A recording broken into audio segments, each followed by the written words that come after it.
I'm sorry, Seiko just did what? Seiko's shares have gone up 392% in the last year.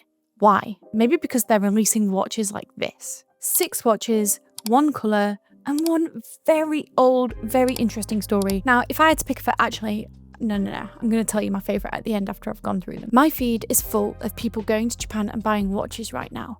Japanese brands like Seiko and Citizen that were once poo-pooed. People are kind of getting behind, but come here, I've got something to tell you. Now, these purple watches aren't a standalone drop. They are the 3rd act of a year-long anniversary rollout for Seiko. Purple isn't a colour you associate with Seiko. Blue, sure, Seiko Blue. It's basically a house signature at this point. Black, obviously, but purple? That's new. And it's not just one watch. Seiko just dropped all 6 watches and all tied to one number, 145. That's how many years this company has been making watches. And the colour they chose to market isn't just purple because it looks nice. There's a history.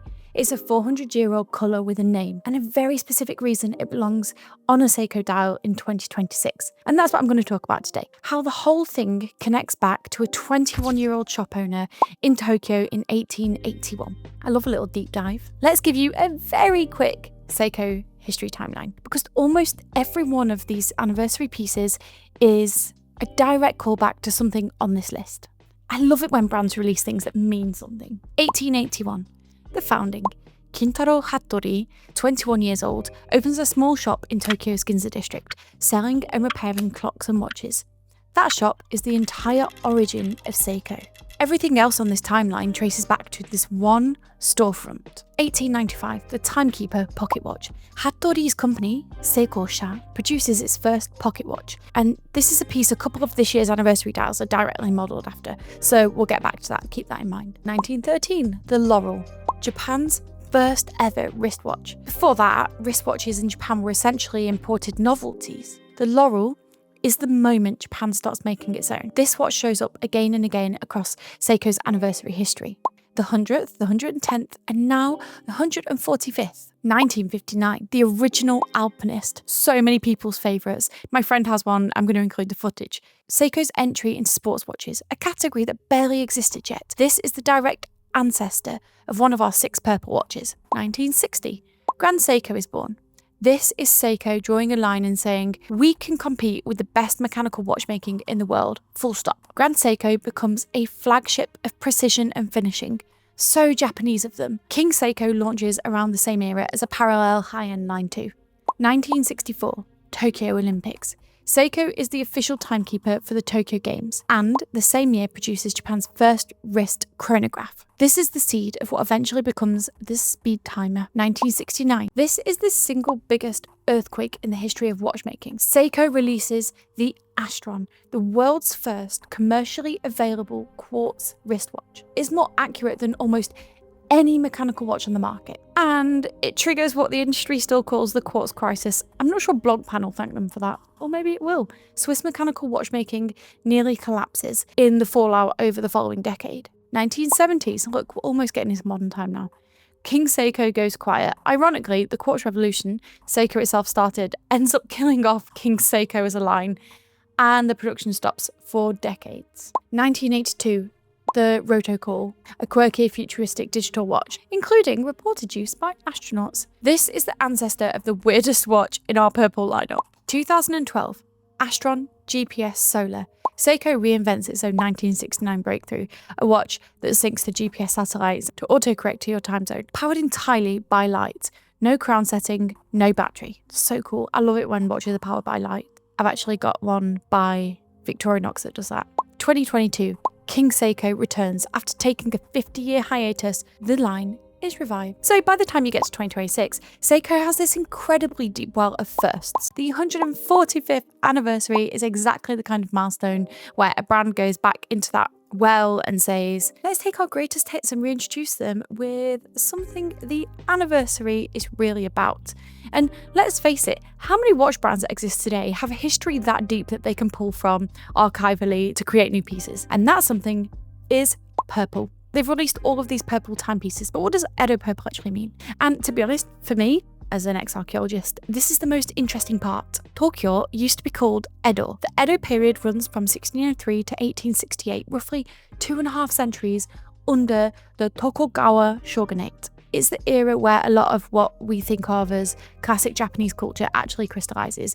Kabuki theatre, woodblock prints, a huge and increasingly wealthy merchant class with its own tastes and fashion distinct from the samurai aristocracy. Colour mattered enormously in Edo society, where the literal sumptuary laws restricting what colours different classes could wear. And out of that environment comes a very specific pigment called Edo Murasaki. Murasaki means purple. And traditionally, it was produced by layering red and blue vegetable dyes on top of each other, and it became strongly associated with the merchant class and the cultural identity of the city itself. It's not the deep, saturated, almost royal purple that you might picture. It actually leans to a cooler, bluer, more restrained purple. Edo's purple is deliberately calmer and more historically accurate, closer to what the colour actually looked like 300 years ago than to a modern marketing purple like you might think with the Roman Empire purple, that kind of thing.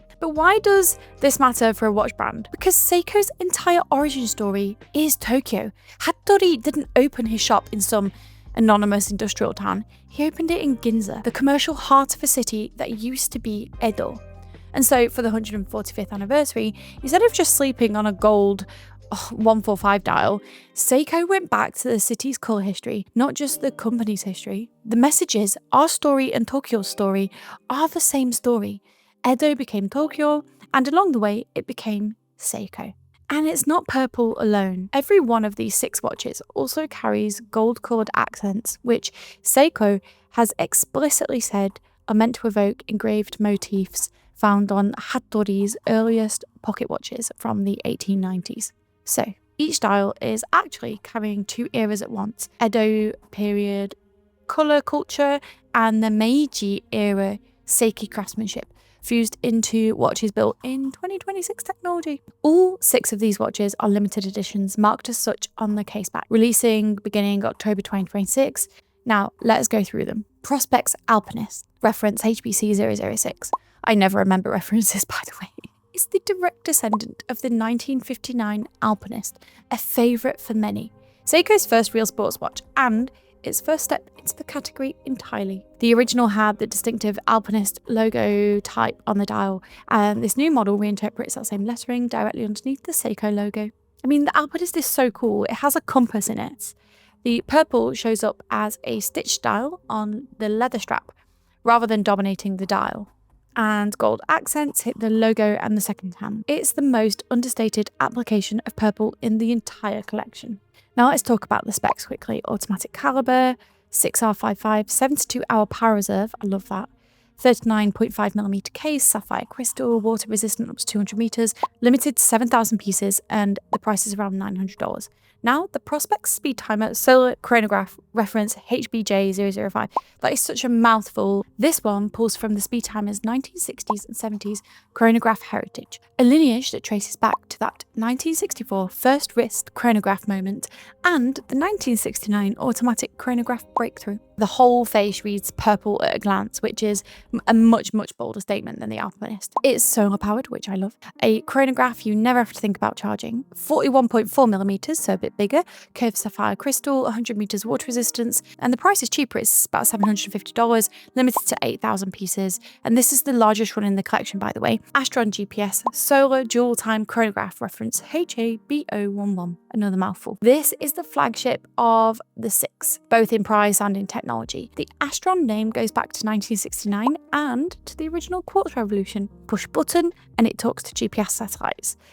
And it corrects itself to whatever time zone you're standing in, running entirely on light. The purple here is possibly the most artistic of the 6, a vertical gradient meant to evoke the changing hues of the sky at dusk. Very Grand Seiko of them. A perpetual calendar, good until the year 2100, a chronograph with a 1/20th of a second counter, dual time zone, automatic daylight saving adjustment, and accurate to about 15 seconds a month, even without the GPS signal. It is larger, it's 43.3 millimeters, and it's got a 100 meters water resistance. Now, for all of that, the price is $2,900, and it's limited to only 2,000 pieces. So this watch is the scarcest of the collection. Now we have the Presage Cocktail Time, reference HCB006. That might be the shortest name of them all. This is the one with the best story. The cocktail timeline has always been about dials that look like drinks, like glossy, colourful, almost liquid. And for this anniversary piece, Seiko didn't just pick out a purple that looked good. They based the colour on an actual cocktail called Edo Murasaki, created by Hisashi Kishi, the owner of Star Bar in Tokyo, and the first bartender to ever receive Japan's Contemporary Master Craftsman Award, a title normally reserved for traditional artisans. In fact, I believe the watchmaker of Otsuka actually received one a few years ago. It's essentially a watch built to look like a cocktail glass under bar lighting. It is so cool, which is genuinely a clever piece of design storytelling. 41-hour power reserve, and it's priced at just $625. The pieces are limited to 6,000 pieces. And the penultimate watch is the Seiko 5 Sports SKX, reference HDB003. The SKX is one of the most iconic, most affordable sports watch silhouettes that Seiko makes. The watch a huge number of people actually get as their first real automatic. And this anniversary version takes that familiar tour watch shape and dresses it up. It is the most accessible watch in the collection, and fittingly has the largest limited run, going to 9,999 pieces. It's 42.5 millimeters, it's on the large side. It has 100 meters of water resistance, and it is $450. And then this is the wild card watch, by the way. This is the revival of a genuinely obscure 1982 digital watch nicknamed the Rotocol by collectors, reference HFL001, famous for the rotary switch on the case that lets you dial through functions like alarm, timer, and stopwatch, and for a reputation of being worn by astronauts. Seiko already brought this design back once in 2025, but this purple version is the anniversary follow-up. And it's the one watch in the lineup that isn't about heritage elegance, it's about a weird, beloved piece of Seiko's digital past getting a bold colour treatment. It's only 37 millimeters, which is cute. It's a digital display, it's got a rotating bezel, and it's $585, limited to 4,000 pieces. Those are the watches. But come here, got something to tell you. Now, these purple watches aren't a standalone drop. They are the third act of a year-long anniversary rollout for Seiko. The through line across the whole year is consistent. Every release keeps connecting Seiko's own timeline back to broader Japanese cultural history. Now, pocket watch engravings, porcelain traditions, and now Edo period colour culture. Now, the purple collection is really the most ambitious version of that idea. Colour is such an immediate visual hook compared to something like enamel technique. Step back and look at what Seiko is actually doing here. What's notable about the Edo purple collection is that it does two things at once. First, it's a genuine design risk.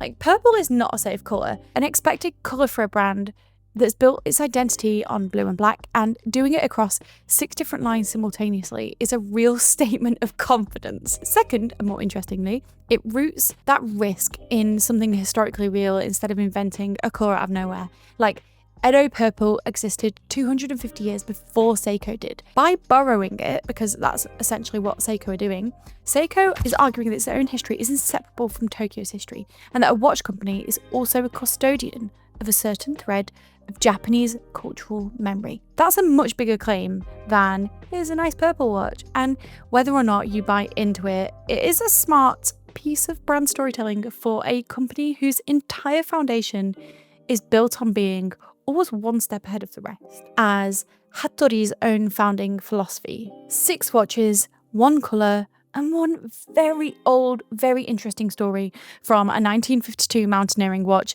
to a 1982 astronaut favourite to a cocktail invented by a Tokyo bartender.